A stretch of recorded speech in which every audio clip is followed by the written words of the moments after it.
tɔgɔ ye Amadu Sisuma, ne ye école maîtrise ye, n bɛ Kalabankɔrɔ. Bon, degun min bɛ anw kan sisan, anw école maîtrise kɔnɔ a ma nɔgɔn. Denmisɛnninw bɛ kalifa an na, an m'an ka baara kɛ.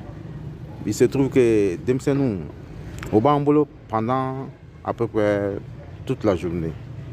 Mais n'an y'u bila ka bɔ an ka bolo kan n'o sera so kɔnɔ, école somɔgɔw u t'u ka baara kɛ.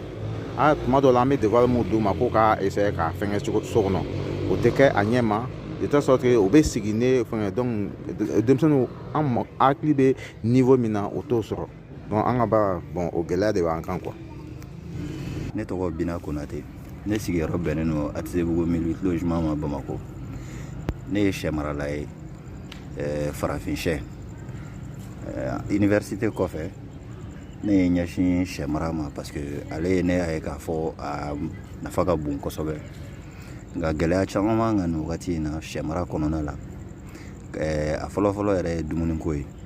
Sɛ dumuni sɔrɔli ka gɛlɛn nin wagati in na kojugu.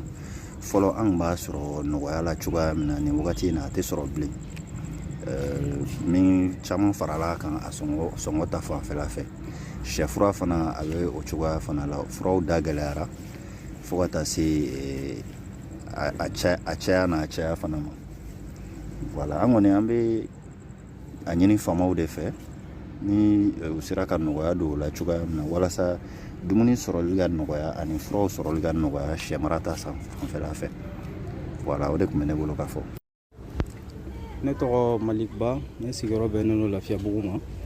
Bon, gɛlɛya min b'an kan o ye ɲamanko de sisan parce que dépôt min bɛ yen nɔ donc o yɔrɔ fara yenkaw ko ko ɲaman tɛ bɔn tuguni ce qui fait an ka ɲamanw b'an bolo a cayalen b'an bolo an bɛ ka obligé k'u jeni o bɛ se ka na ni bana caman ye o bɛ se ka na ni fɛn caman ye o degun de b'an kan. Ne tɔgɔ ye Fatumata Dunbiya ye, ne kɔni ne bɛ Kalabankɔrɔ de, ne sigilen don Kalabankɔrɔ.